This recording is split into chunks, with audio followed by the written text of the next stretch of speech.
1, 2, 3, 4. 1, 2, 3, 4. 1, 2, 3, 4. 1, 2, 3, 4. Snare. Now.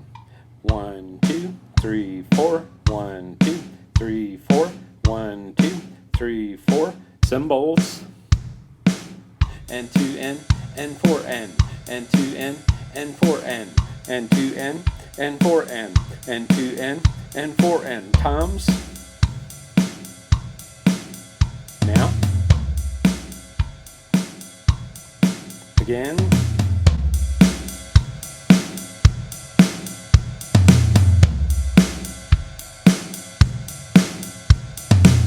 Hello everyone and welcome. Today I'm going to show you how to record and play drums using GarageBand on the iPhone.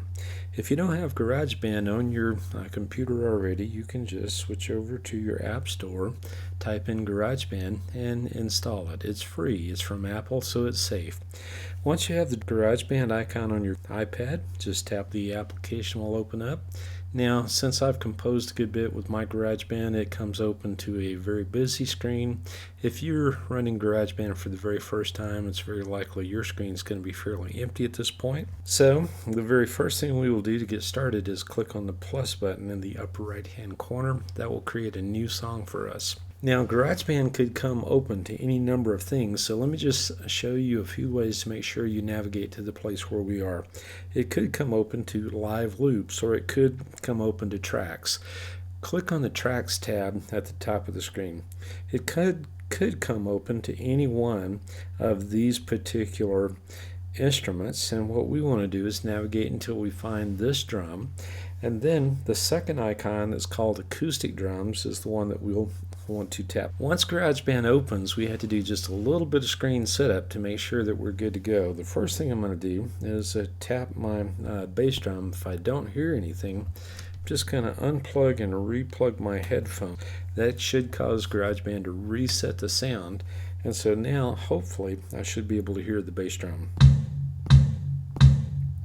We're going to learn a pattern that every beginning drummer learns, and I'll teach you that in just a minute. It'll be done not all in one pass like a typical drummer does with his left hand, right hand, left foot, and right foot, but we will do each one thing at a time. Let me do just a little bit of setup first. In the upper right hand corner is a plus button that is for setup, and I'm going to go ahead and click on that section A. Make sure that automatic is in the off position, and we're going to go ahead and make our first assignment just 4 measures only. Okay, so now I'm going to hit the rewind button and press record, and I'm going to play the bass drum on 1 and 3 of every measure for 4 bars. On the second pass, because drums are layered in this particular recording mode, I'll record the snare drum. In the third pass, I'll record the cymbals, and in the fourth pass, I'll record some tenors. If you are not sure exactly how to play these drums, there is a question mark in the upper right-hand corner. Tap on that, and it tells you, oh, hit the snare drum over here, and you get a snare drum sound. Hit it on this side, you get a rim shot. Hit it down here, and you get a side stick. You can get open and closed hi-hat, pedal hi-hat, crash cymbal. Okay. Oh, and 2 fingers plays crash only. Yep.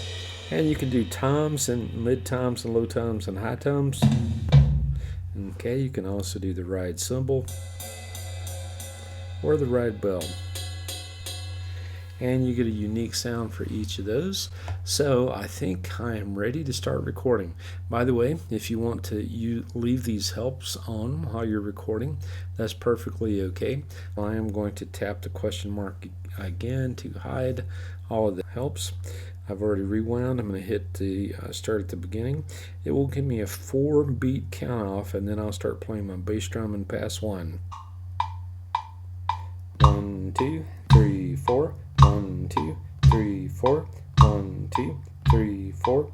1, 2, 3, snare. 1, 2, 3, 4. 1, 2, 3, 4. 1, 2, 3, 4. 1, 2, 3, 4. 1 and 2.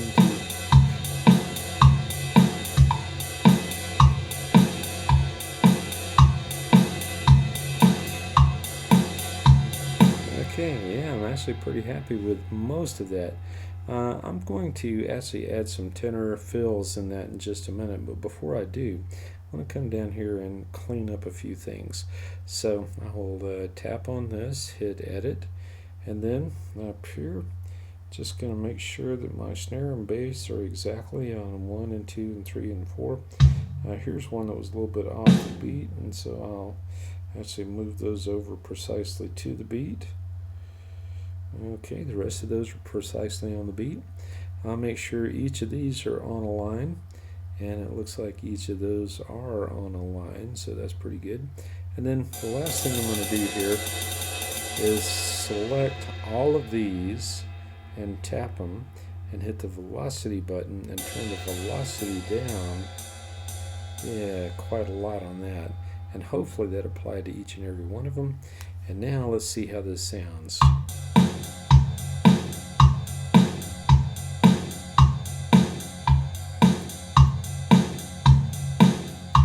Okay, I'm very happy with that. I'm going to go back up to the record area by tapping the track button. Looks like a brick wall. And now I'm going to add some tenor drums to every other bar here. So here we go. 1, 2, 3, 4. 1, 2, 3, 4.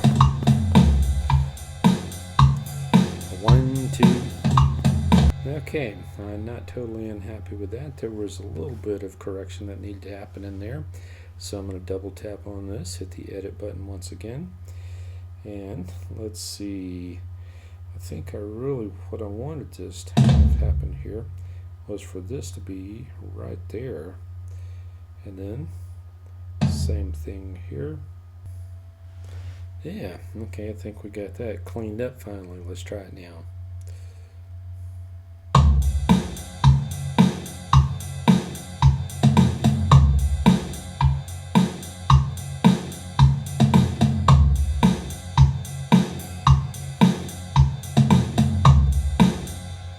Okay, that's actually creating some fairly decent drums. At this point, what we're going to do is we're going to save this and submit it. So in order to do this, you'll tap on the My Songs button. It saves it for you automatically. You need to give it a name. You'll tap on the name of it. You'll backspace and delete here, and you'll type your name, and you will type drum assignment and tell it done. And now you will need to find that drum assignment, which happens to be right there, and tap and hold on it. And when the menu comes up, click the share button, and here you're going to save it as a song, and we'll go with medium quality will be fine, and we will hit the share button again. We're going to share by email, so we'll come over here, choose our mail option. The song will be exported to our mail, and then you can email it to yourself and submit it on your learning management system, or you can email it to your teacher if they have indicated that you should do that. So let me go ahead and type in my email to myself so I could then submit it on a learning management system. There you go. You're done. Congratulations, you're playing like a professional drummer. If you try to put this onto a real drum set with your hands and feet, it's a little bit more challenging than recording it in layers like we did on GarageBand, but it's still a very worthwhile thing. I'd like to show you one other drum shortcut that you can use. I'm just going to do that real quickly here. I'm going to hit the plus button to create a new song. This time we're going to go over to the other drummer, which is this drummer, and this has an interface that is somewhat like talking to a real drummer. So if you're saying, hey, who can we get to record drums on our new album? You might say, oh, I know this guy named Kyle. He plays Southern California set. He's an excellent drummer. And you can tell him what you want, and he'll do exactly what you want. So example, here's Kyle. He's already just come up as the default drummer, and if I just press play, I can hear his 8 bars of drum kit for me immediately.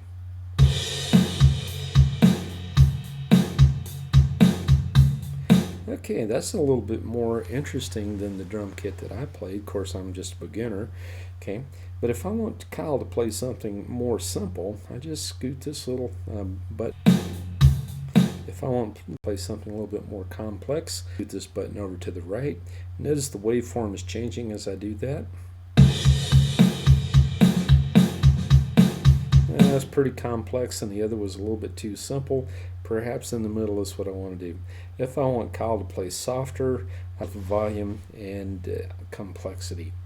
You can also tell Kyle what instruments you'd like him to use. Now, a drummer only has 2 hands and 2 feet, so typically what you get is a bass and a snare that are played with the hand and foot, and then you get another hand on either cymbals or toms,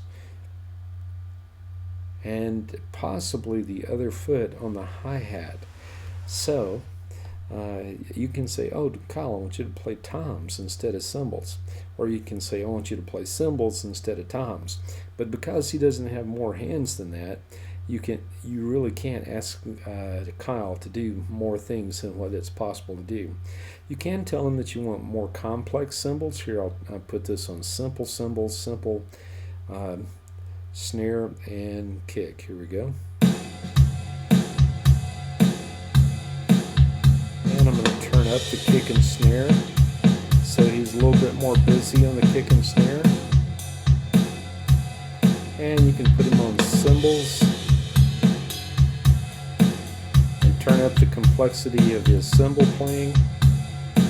You can put him on toms.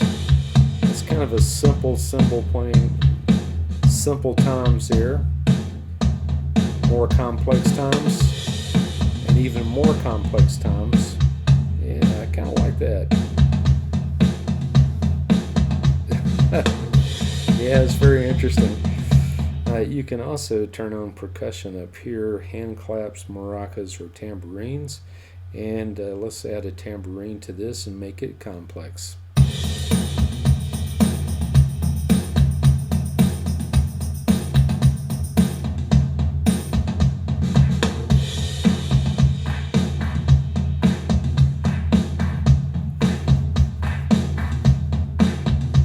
Okay, as you continue to experiment with this, it's as though you are telling Kyle exactly what to do.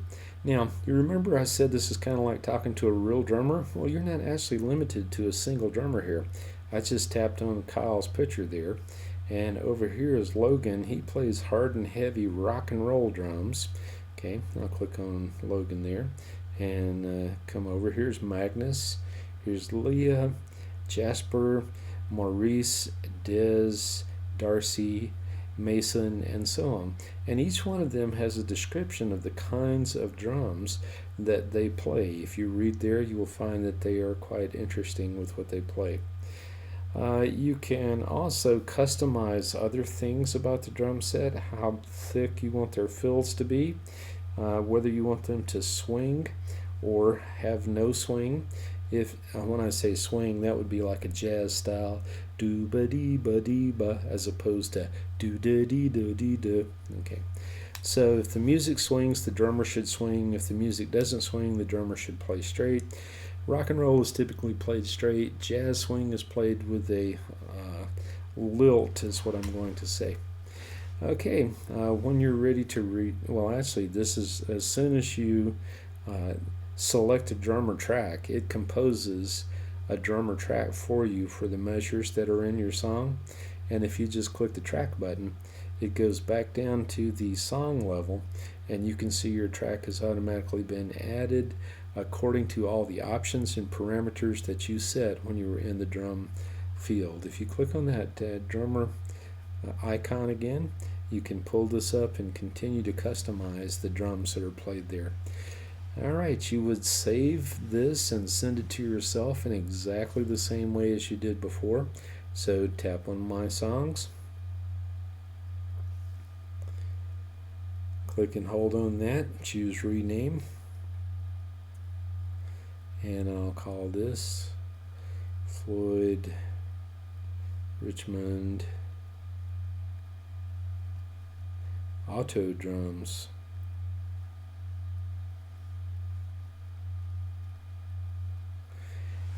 and tell it done. And then when I am ready to submit that, I will tap and hold on it again.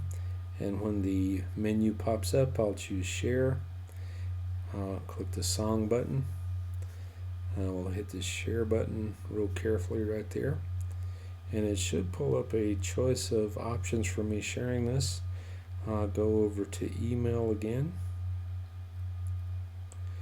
And now I can email this song to myself as soon as it's exported. Alright, and once I've emailed it to myself, I can submit it on my learning management system, or instead of emailing it to myself, I could just as easily have emailed it to my teacher if they instructed me to do that.